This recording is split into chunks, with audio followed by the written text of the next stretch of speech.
Bonjour à tous.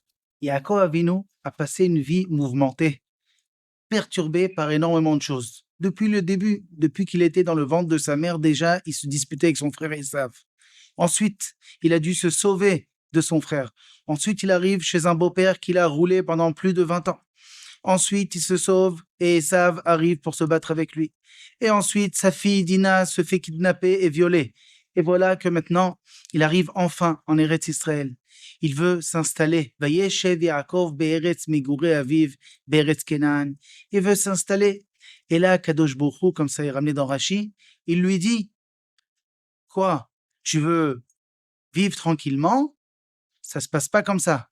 Et voilà que je t'envoie Yosef. Le problème de Yosef, allez, encore 22 ans de souffrance où Yosef a été vendu en Égypte et Yaakov n'est pas au courant où est son fils en pensant qu'il est mort.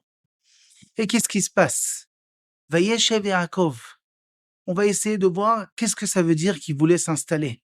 Est-ce que on pourrait s'imaginer Yaakov Avinu, l'homme qui représente la Torah, un homme qui étudie et qui fait les mitzvot et qui prie toute la journée? Qu'est-ce qu'il voulait faire? C'est quoi? Il voulait s'installer. Est-ce qu'on pourrait s'imaginer qu'il voudrait maintenant s'installer sur une chaise longue avec de l'orgeat et un croquant? On ne pense pas que c'est ça Yaakov Avinu. Yaakov Avinu, il voulait étudier la Torah, il voulait prier sans être perturbé par tous ces problèmes de la vie. Alors pourquoi Kadosh Baruch Hu lui envoie encore un Isaïon, encore une épreuve? Quelle est la raison?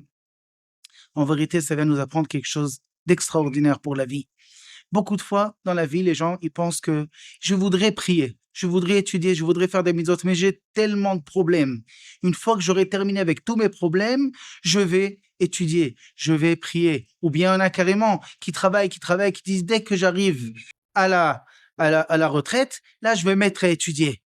Et là, vient nous apprendre ce passouk-là, c'est pas du tout comme ça que ça doit être. Hachem, il dit à Yaakov Avinu, il lui dit, tu veux t'installer? Ça veut dire quoi? Tu veux étudier et prier tranquillement? Mais moi, je veux pas de ça. Je veux qu'avec tous les problèmes que je t'envoie, je veux que tu réussisses à prendre de temps pour moi. Je veux que tu pries, que tu fasses les mitzvot avec tous les problèmes que tu as. C'est comme ça que je veux que tu me sers. La même chose pour chacun d'entre nous. Chacun d'entre nous avons des problèmes. Que ce soit n'importe quel problème, ça peut être des problèmes de santé, des problèmes de parnassa, d'argent, des problèmes de shlom bayit, des problèmes avec les enfants. Mais c'est pas à cause de ça qu'on doit arrêter tout et s'occuper de nos problèmes. Et ensuite, quand j'aurai le temps, je m'occuperai, chas v'shalom, d'Akadosh Baruch Hu. Il faut savoir, on apprend de là que chacun, avec tout ce qu'il a dans sa vie, eh bien, il doit se mettre à servir Akadosh Baruch Hu. Et c'est ça qu'Hachem veut de nous. Shabbat Shalom.